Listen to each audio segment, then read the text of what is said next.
Hey, and welcome back. It is a terrific Tuesday on Liquid Lunch on Newsmax TV. I'm John Tobacco. We're coming to you live as we do every day, Monday to Friday, noon to 2 Eastern, from right here in Midtown Manhattan at the Newsmax headquarters. We're in the Question Tequila Studios.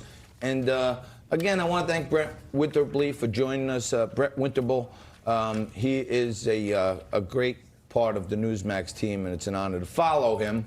And at the end of that segment, I said, if you elect any of those Democrat to estás pagando, which, if you didn't translate it by now, it means you are paying. You know, John, you always claim to be purple, a little bit of red, a little bit of blue, but you're always bashing the Democrats. Is it really? Are you really purple if you're always bashing one party? I'm for ideas of the Democratic Party. I'm against extremists and zealots. All right. And I wish there was a Democratic moderate out there who wasn't.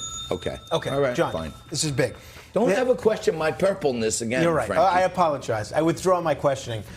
So this is big, John, because you asked what we were going to do in the Frankly Speaking portion of the program. What does that say? Resort fees. Resort fees. You guys were going to hear my incredibly well-informed rant on the subject of hotel resort fees. But we are, for the first time ever, we are flipping the scripts and throwing it away because we are proud to bring you a little bit of breaking news, hot off the presses. This has just happened. Free at last, free at last. The subject of this, Frankly Speaking, is the administration of Donald Trump being free at last.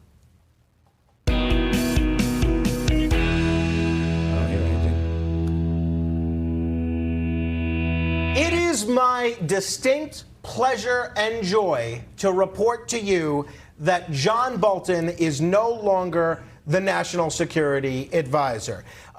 President Trump has asked John Bolton to resign.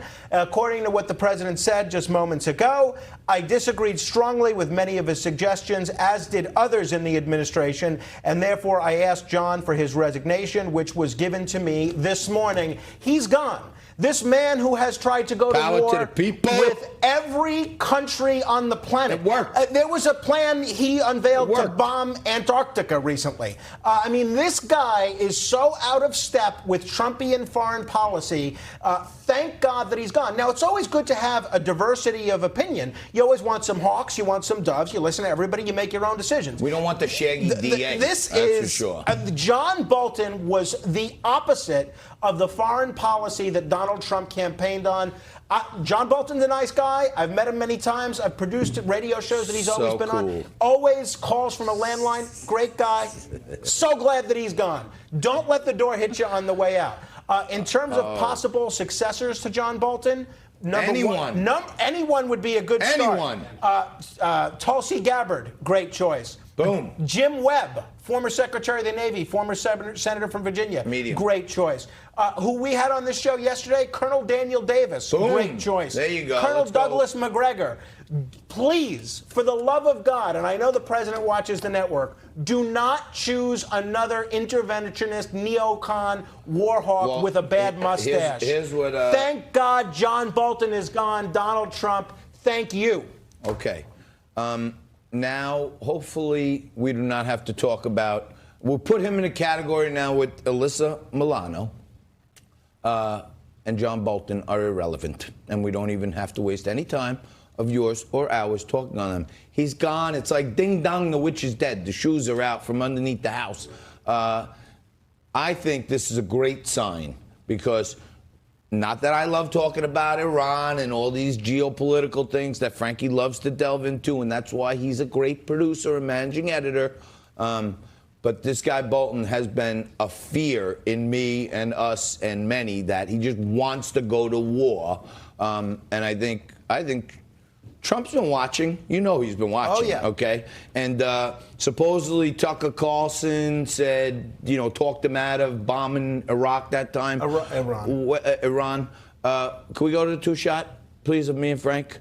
We are calling on you to bring in Lieutenant Colonel Davis. That's the guy who should be in there. Or anyone else that doesn't but that's have who we want. a That's who we history want. of always being wrong. That's who we want. He was just on yesterday talking about how we got to do a complete military pullout of our troops in Afghanistan. That's the things Trump ran on. Let's get more people back home. Let's protect our borders. Let's stop fighting everybody else's wars. And I know, I'm calling for Lieutenant Colonel Davis. We need him. I know Pat Buchanan watches the show from time to time as well. He's not going to be Mr. Buchanan, if you would resend your column about trading John Bolton for Tulsi Gabbard, I think that would be a very, very important Tulsi Gabbard presidential too. I meeting. like Tulsi Gabbard too, but he's not going to go to the other side of the aisle. Well, I don't think he is. Look, that's what's nice about a guy like Colonel Davis is he's sort of non-political. He's a military guy. That's what I'm Makes saying. decisions based on the merits. Colonel Douglas McGregor, the same thing. But the important thing is John Bolton's guy. I'll tell you one quick anecdote about John Bolton. About a month ago, the Prime Minister of Ireland was visiting the White House, and the president's greeting everybody, and he's got several key members of his administration behind him. And he says, this is Ireland, right? He says to John Bolton, John, is this another one of the countries that you're trying to bomb? Now, the reason that's so funny is because it's true. John Bolton has tried to go to war with every other country in the world. How he made his way into the Trump administration is beyond me.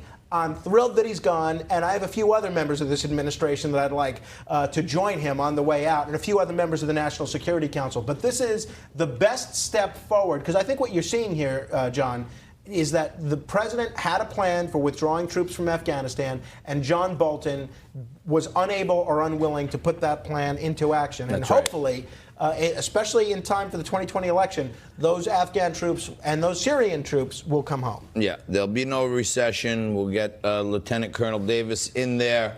We'll get some troops out of Afghanistan, bring more of our fighting forces home, and it'll be a joyous victory for... I'm the smartest guy I know. That's right. And you're watching Liquid Lunch. It is a purple show, despite what Frank says.